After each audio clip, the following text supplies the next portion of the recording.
मालूम था ये भागने वाले हैं। सच्चाई को सुनना चाहिए, सच्चाई को सुनना चाहिए। और जब सच्चाई सामने में आया तो डर गए, सुनने का कैपेसिटी तक नहीं है और इतना गुमराह किया। पिछले सेशन का पार्लियामेंट सेशन इन्होंने तबाही किया, मानसून सेशन को भी इन्होंने बर्बाद किया इसी मुद्दे पर, और ये हमारे शीतकालीन समय को भी इन्होंने 2 दिन बर्बाद किया। आज बारीकी से जब बता रहे थे ये लोग भाग गए, ये तो ठीक नहीं है।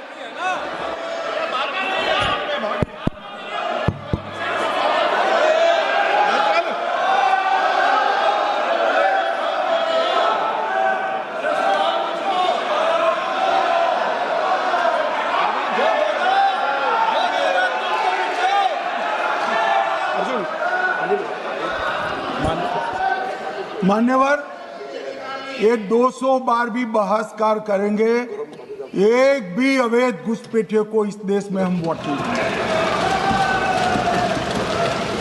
ये हमारे एनडीए का पॉलिसी है मान्यवर। डिटेक्ट मतलब ढूंढो, डिलीट करो, मतदाता सूची में नाम काटो और उनको डिपोर्ट करो। हम संवैधानिक प्रक्रिया कर डिटेक्ट, डिलीट और डिपोर्ट ये पूरा करेंगे। ये क्यों सदन छोड़कर भाग गए? मैं इनके सामने तो कोई बात भी नहीं कर रहा था, ना कांग्रेस पार्टी के सामने बात कर रहा था। मैं तो बात कर रहा था घुसपैठियों को देश के बाहर निकालने की। अब ये तो देखिए साहब,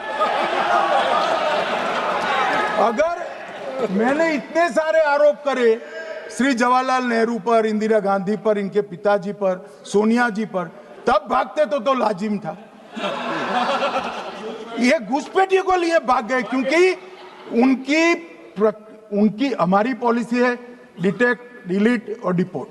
उनकी पॉलिसी है नॉर्मलाइज कर दो घुसपैठ को, उसके बाद में मान्यता प्रदान कर दो और चुनाव में मतदाता सूची में डालकर फॉर्मलाइज कर दो। मगर साहब ये लंबे समय तक नहीं चलना। मैं मेरे मन से मानता हूं, मेरे पार्टी के सिद्धांत तो है ही, मगर मैं मानता हूं कि जनसांख्यिकी में इतना बड़ा परिवर्तन देश के लिए बहुत बड़ा खतरा है। यह देश एक बार जनसांख्यिकी के आधार पर बढ़ चुका है और हम नहीं चाहते कि आने वाली पीढ़ी ये देश के भी बंटवारे दिखे। इसलिए ये बहुत जरूरी है कि इस देश से घुसपैठ को रोकना पड़ेगा। मान्यवर, ये कहते हैं कि घुसपैठ हो रही है, भारत सरकार की जिम्मेदारी नहीं है। मान्यवर, मैं आज बताना चाहता हूं, घुसपैठ हो रही है भारत बांग्लादेश की सीमा से। वहां पर कुल 2216 किलोमीटर बॉर्डर है, इसमें से 1653 किलोमीटर बॉर्डर बन चुकी है और 563 कहां बाकी रही है मान्यवर मालूम है? केवल और केवल एक राज्य बंगाल। आसाम का पूरा हो गया, मेघालय का पूरा हो गया, त्रिपुरा का पूरा हो गया, जम्मू कश्मीर का पूरा हो गया, पंजाब का पूरा हो गया, राजस्थान का पूरा हो गया, गुजरात का पूरा हो गया, खाली बंगाल का बाकी रखा है। और मैं आज कहना चाहता हूं टीएमसी के लोगों को भी, ये राहुल जी के साथ में रहकर घुसपैठिया बचाओ यात्रा बिहार में निकली, साफ हो गए। आप भी घुसपैठियों को बचाओगे तो वहां भारतीय जनता पार्टी का विजय तय। मान्यवर, ये कहते हैं कि घुसपैठ क्यों हो रही? आप बॉर्डर नहीं बनाने देते, फेंसिंग नहीं करने दोगे, घुसपैठ नहीं होगी। फिर भी चलो, मैं पूछना चाहता हूं कि घुसपैठ होकर सबसे पहले घुसपैठिया कहां आता है? कहां आता है? तो गांव में आता है। पटवारी को मालूम नहीं पड़ता, गांव के थाने वाले को मालूम नहीं पड़ता। इसकी मतदाता सूची में नाम डालने के लिए आधार कार्ड कहां बनता है? वहीं बनता है। उसका राशन कार्ड कहां बनता है? बंगाल में बनता है। और मतदाता सूची में कौन सी मतदाता सूची में ऐड होता है? तो बंगाल में होते। आपकी कोई जिम्मेदारी नहीं है। मान्यवर, ये देश के भविष्य और सुरक्षा के साथ खिलवाड़ कर रहे। कभी कभार चुनाव तो जीत जाओगे घुसपैठियों के आधार पर, परंतु इस देश की सुरक्षा को आप ताक पर रखो। मैं आज कहना चाहता हूं, मान्यवर, बिहार की जनता ने एक बहुत महान फैसला किया है घुसपैठिया बचाओ यात्रा के खिलाफ जनादेश दिया। और बंगाल भी ये करने जा रहा है मान्यवर, आने वाले दिनों में करेंगे, उनको मालूम नहीं। मान्यवर, मैं कल राहुल गांधी जी ने एक विषय कहा था कि सारी संवैधानिक संस्थाएं आपने करप्ट कर दी। मैंने पूरा बताया कि चुनाव आयोग की नियुक्ति के पहले क्या नियम थे। उन्होंने ये कहा कि महत्वपूर्ण पद पर आरएसएस की विचारधारा के लोग रख दिए जाते हैं। तो इसमें क्या आपत्ति है भाई? क्या इस देश में कोई कानून बना है कि आरएसएस की विचारधारा वाले हैं उनको कोई महत्वपूर्ण? अरे इस देश का प्रधानमंत्री आरएसएस की विचारधारा वाला है, इस देश का गृह मंत्री आरएसएस की विचारधारा वाला है, और जनादेश से बनकर आए, आपकी कृपा से बनकर नहीं आए मान्यवर। मगर उन्होंने क्या किया था वो मैं फिर बताना चाहता हूं। 1969 में इस देश का राष्ट्रपति का चुनाव हुआ।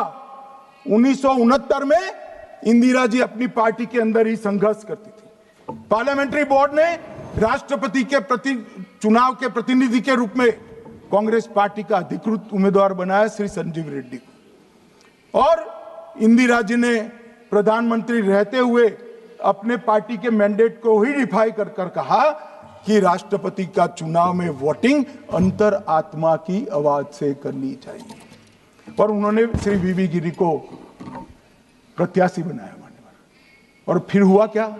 अल्पमत में थी वो, संजीव रेड्डी जी के वोट ज्यादा थे। जीतने के लिए उन्होंने कम्युनिस्टों से समाधान किया, और इस देश की सारे संस्थान पर, शिक्षा संस्थान पर, महत्वपूर्ण संवैधानिक पद पर कम्युनिस्टों को बिठाने का काम ये इंदिरा गांधी जी ने, और वहीं से इस देश के विमर्श को बदलने का काम किया है, वहीं से किया है।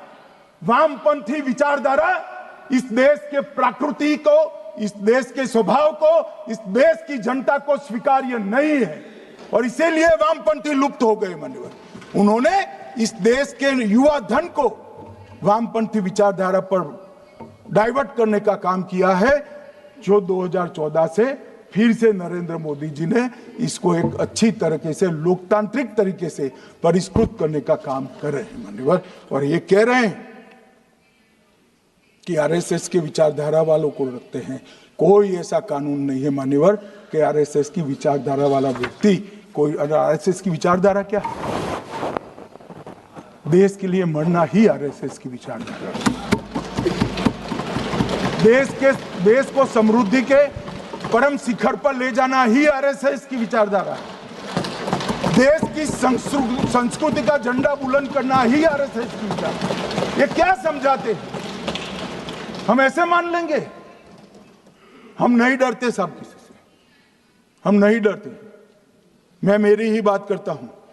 मैं तो 10 साल का था और नारे लगाता था, आसाम की गलियां सुनी है, इंदिरा गांधी खूनी है।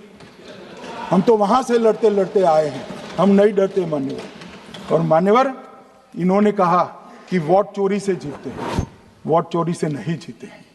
आपने सर्जिकल स्ट्राइक का विरोध किया, इसलिए हम जीते। आपने एयर स्ट्राइक का विरोध किया, इसलिए जीते हैं। आपने 370 हटाने का विरोध किया, इसलिए जीते हैं। आपने राम मंदिर बनाने का विरोध किया, इसलिए जीते हैं। आपने घुसपैठियों को हटाने का विरोध किया, इसलिए जीते हैं। आपने सीएए का विरोध किया, इसलिए हम जीते हैं। आपने ट्रिपल तलाक हटाने का विरोध किया, इसलिए जीते हैं। और आप 1 नेशन 1 इलेक्शन का विरोध कर रहे हो, इसलिए हम फिर से जीते हैं मान्यवर। 60 करोड़ गरीबों के घर में इस देश के प्रधानमंत्री जी ने घर पहुंचाया, गैस पहुंचाया, पानी पहुंचाया, शौचालय पहुंचाया, 5 किलो अनाज मुफ्त पहुंचाया, और 5 लाख तक की दवाइयां मुफ्त कर दी। क्या समझते हैं कि वोट चोरी कर जीते हैं? इस देश के इंफ्रास्ट्रक्चर को 40 साल देख लीजिए, और हमारे 11 साल देख लीजिए। इंफ्रास्ट्रक्चर को 3 गुना बढ़ाने का काम हमारे प्रधानमंत्री नरेंद्र मोदी, और इसलिए जनता हमें जिताती है। और मैं तो अभी भी कहना चाहता हूं, चले गए हैं मान्यवर, मैं अभी भी कहना चाहता हूं यार कांग्रेस पार्टी तुझे टिकट तो देती नहीं है।